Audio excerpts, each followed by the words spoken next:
हिंदी कहानी एक स्त्री के अरमान। आज माही को सोकर उठने में काफी देर हो गई। उसकी बेटी कीनू की तो स्कूल गई। पतिदेव को अब ऑफिस के लिए देर हो जाएगी। फालतू में अब सबकी उसे बातें सुननी पड़ेगी। वह सब तो ठीक है, लेकिन मम्मी जी, वह दिन भर में कितनी बातें सुनाती है उसे। लेकिन उन्होंने मुझे इतनी देर सोने कैसे दिया? अब तक तो उन्होंने घर सिर पर चढ़ा लिया होगा। क्या हुआ होगा? माही जल्दी से उठने लगी। पति राहुल खुश चेहरे के साथ आया, वह भी तैयार होकर। गुड मॉर्निंग माही। अरे क्यों उठी तुम? सो जाओ ना आराम से। मैं आज लंच बाहर कर लूंगा। सच कहूँ तो आज मुझे जाने की इच्छा नहीं है, लेकिन बहुत महत्वपूर्ण मीटिंग है ना, इसलिए जाना ही पड़ेगा। पर मैं जल्दी आ जाऊंगा। शाम को बाहर घूमने जाएंगे। बाय। ऐसा कहकर राहुल ने उसे गले से लगा लिया और उसके माथे को चूम कर चला गया। माही झट से बाहर आई। किचन से कोई भी आवाज नहीं आ रही थी और जब वह बाहर आई तो पापा जी की प्लेट में गर्मा गर्म समोसे और वड़े दिखाई दे रहे थे। गरम गरम होने पर उनसे बहुत अच्छी महक आ रही थी, साथ ही सूखी मिर्ची और लहसुन की चटनी। लेकिन वह पैकेट से चटनी नहीं निकाल पाए। यह लोग कंटेनर में ठीक से क्यों नहीं दे सकते? अगली बार कंटेनर घर से ही दे देना। और इस घर में मुझे एक चम्मच भी नहीं मिलता। पापा जी बोले, रुकिए जी, आप जरा, मैं निकाल कर देती हूँ, नहीं तो आप सब चटनी नीचे फर्श पर गिरा दोगे, मेरा काम बढ़ा दोगे। और आपके सामने ही तो है चम्मच, आपको तो कुछ कैसे नहीं मिलता? क्या पता, एक काम करो, आप यह प्लेट लेकर टेबल पर बैठो, मैं देती हूँ चटनी निकाल कर। और धीरे बोलो जरा, बहू कभी नहीं सोती इतनी देर तक। आज सोई है तो शांत रहें, नहीं तो आपकी आवाज से उठ जाएगी। वह बहू जब उठेगी तब दूंगी उसे, यह उसका मनपसंद नाश्ता है। माही आश्चर्य से यह सब देख रही थी। अरे बहू, उठ गई तुम? क्यों उठी? चलो अच्छा हुआ उठ गई। तुम्हारे पापा जी तुम्हारे मनपसंद समोसा और बड़ा लाए हैं, गर्मा गर्म है, खा लो, फिर बाद में चाय पियेंगे साथ में। माँ जी ने माही को बिठाया। कीनू कहाँ है? दिखी नहीं, माही ने पूछा तो पापा जी ने जवाब दिया, अरे बहू, मैं उसे स्कूल बस में बैठा कर आया। गई वह स्कूल, होशियार हो गई है अब अपनी कीनू, जल्दी जल्दी करती है सब अपने काम, तकलीफ नहीं देती है वह अब। हाँ, बैग बहुत भारी है उसकी। वे लोग यह नहीं समझते कि बच्चे पर इतना बोझ नहीं डालते हैं। मुझे क्या बोली वह पता है? बोली, दादाजी मैं बिग गर्ल हो गई हूँ अब, और गुड गर्ल भी।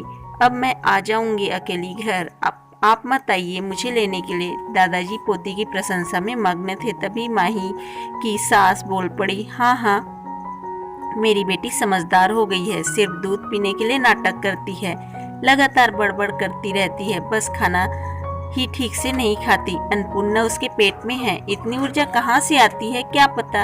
अरे माही, खाओ तुम बड़े और समोसा, ठंडा हो जाएगा। और चिंता मत करो तुम, मैंने कीनू को पराठा बना के दिया है। छोटा सा खाया उसने और टिफिन में भी ले गई। क्या पापा जी, मम्मी जी, मुझे उठाना चाहिए था ना, आपने क्यों किया सब काम? जाने दो, खाने में क्या बनाऊं? माही ने अपराध बोध से कहा। माही, तुम कुछ मत करो, तुम्हारी सहेलियां आने वाली है ना, आज तो मौज करो। हमारे पड़ोस में वह माया आती है ना काम करने, उसे बोला है खाना बनाने। मेरी बहू, सारा दिन तुम काम करती हो, आज तुम्हारा दिन है, मौज करो, मस्ती करो, आराम करो। तुम अकेली कितना करोगी? घर के काम के साथ ही साथ कीनू का होमवर्क अब से राहुल कराएगा। राहुल भी कुछ काम में मदद नहीं करता, बस ऑफिस ऑफिस। तुम्हें सबके पीछे पीछे दौड़ना पड़ता है। अब आराम किया करो तुम, नहीं तो ऐसा करो ना, तुम और राहुल 5-6 दिनों के लिए घूमने चले जाओ। बहुत दिन हो चुके, वैसे भी तुम दोनों कहीं गए नहीं हो। कीनू को यहाँ ही रहने दो, हम संभाल लेंगे उसे। आखिर तुम्हें भी तो एक दूसरे के साथ वक्त बिताने की जरूरत है। मम्मी जी बोली। नाश्ते के बाद मम्मी जी ने चाय बनाई और तीनों ने बातें की और चाय पी। माही का दिन अच्छा गया, उसने सहेलियों के साथ खूब मस्ती की। आने वाला कल उसका खास दिन था, यानी कि माही का जन्मदिन था। लेकिन आज उसका जन्मदिन उसकी सहेलियों ने मनाया, उस वजह से वह कुछ ज्यादा ही खुश थी। राहुल जल्दी घर आने का बोला था पर आया ही नहीं। दोस्त की आज पार्टी थी तो वह घर देर से आने वाला था। मम्मी जी और पापा जी भी सो गए। कीनू को लेकर माही भी सो गई। कुछ समय बाद माही को बहुत आवाज सुनाई देने लगी। वह अचानक उठ गई। कीनू उसके बाजू में नहीं थी। वह डर गई और हॉल में आई। हर तरफ अंधेरा था और अचानक रोशनी आ गई।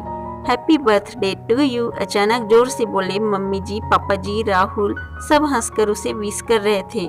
कीनू ने दादी की मदद से सुंदर केक बनाया था। माही ने केक काटा और सबको खिलाया। माही की खुशी का ठिकाना ही न था।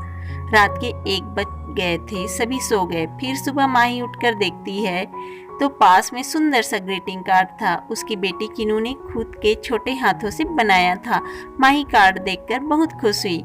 उतने में ही एक बड़ा टेडी बियर चलते हुए उसके पास आया। सरप्राइज मम्मा, यह मैंने आपके लिए स्पेशल लिया है मेरे पिगी बैंक में से सेविंग करके।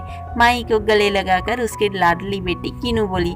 माही की आंखों में खुशी के आंसू छलक पड़े। अब राहुल की बारी थी। उसने माही से कहा कि वह अपनी आंखें बंद कर ले और उसके लिए लाया हुआ खूबसूरत हीरो का हार उसके गले में डाल दिया और उसे आईने के सामने खड़ा कर दिया। वाह, अब सच में यह हार कितना खूबसूरत लग रहा है, सुंदर लग रही है मेरी माही। लगता है जैसे यह तुम्हारे लिए ही बना है। राहुल ने खुशी से माही को गले से लगा लिया। तभी माही कुछ कहने ही वाली थी कि मम्मी जी, पापा जी आ गए। यह दुनिया की सबसे अच्छी बहू रानी के लिए, मतलब हमारी बेटी के लिए है। मम्मी जी, पापा जी ने ऊटी का टिकट माही के हाथों में रखा और माही उनके पैरों पर आशीर्वाद लेने के लिए झुकी, लेकिन मम्मी जी ने उसे गले से लगा लिया। पापा जी ने सर पर हाथ रखकर आशीर्वाद दिया। यह क्या मम्मी जी, पापा जी, इतना बड़ा सरप्राइज, इसकी क्या जरूरत थी? और हम दोनों ही क्यों जाएं? माही ने उत्साह से कहा। नहीं नहीं, हम बूढ़े लोग क्या करेंगे वहाँ? वैसे भी तुम दोनों को इसकी ज़्यादा ज़रूरत है और हम कीनू का भी अच्छे से ख्याल रखेंगे ताकि तुम दोनों फुल एंजॉय कर सको। वो सेकेंड हनीमून क्या बोलते हैं ना, वो तुम आ जाओगे तो हम चले जाएंगे। पापा जी ने धीरे से राहुल को आंख मारी। माही और राहुल दोनों शर्मा गए। चलो पैकिंग करो, तुम्हें कल सुबह निकलना है। और आज क्या क्या खाना बनना है? आज माही की पसंद का मम्मी जी ने फरमान किया। दिन आनंद में बीता। शाम को माही ने आरती किया। मम्मी जी, पापा जी ने उसे ढेर सारा आशीर्वाद दिया। माही इस प्यार से पूरी तरह अभिभूत थी। पूरी तैयारी हो गई थी। कल सुबह जल्दी जाना है, इसलिए बैग भर के राहुल और माही तैयार थे। ऊटी के सपने देखते देखते माही को कब नींद आ गई उसे समझ ही नहीं आया। दोनों ऊटी पहुंच गए जैसे स्वर्ग ही हो। कितना खूबसूरत था सब कुछ। माही और राहुल सब भूलकर एक दूसरे में खो गए थे। यह हंसी वादियाँ। राहुल गाना गा रहा था और माही जैसे नई नवेली दुल्हन की तरह शर्मा रही थी। वे दोनों छोटे बच्चों जैसे दोनों मस्ती कर रहे थे। दोनों आज बोटिंग का आनंद ले रहे थे। अचानक से तूफान आया और बोट डगमगाने लगा और वे पानी में गिर गए। अचानक से माही की आंखें खुली तो यह क्या, उसके बेड के ऊपर से वह नीचे गिर गई थी। बाजू में राहुल सोया हुआ था, मतलब वह सपना था। इतने में बेल बजी, दूध वाला आया होगा। वह बाहर आई। उतने में उसकी सास उससे बोली, अरे माही, हर रोज कैसे देर से उठती हो तुम? 10 मिनट देर हो गई आज तुम्हें। जल्दी करो, अब चाय बनाओ और नाश्ते में कुछ अच्छा नमकीन बनाओ। और मेरी सहेली आने वाली है, आज कुछ अच्छा खाना बना उनके लिए। और हाँ, घर पर ही रहना आज, कहीं बाहर मत जाना। माँ जी की रोज की किटकिट चालू हो गई और माही सचमुच सपने से हकीकत में आ गई। हमेशा की तरह हर कोई उसका जन्मदिन भूल गए थे। रोज रोज की भागदौड़, घर के कामकाज, सास के ताने, ससुर की फरमाइश, पति की धुन पर नाचने और बेटी की लीला देखने में उसका दिन कब खत्म होता था वह उसे भी समझ नहीं आता था। जिंदगी के हसीन पल उसने सपने में ही जी लिए थे। मन में ऊटी का सपना लिए वह काम में व्यस्त हो गई।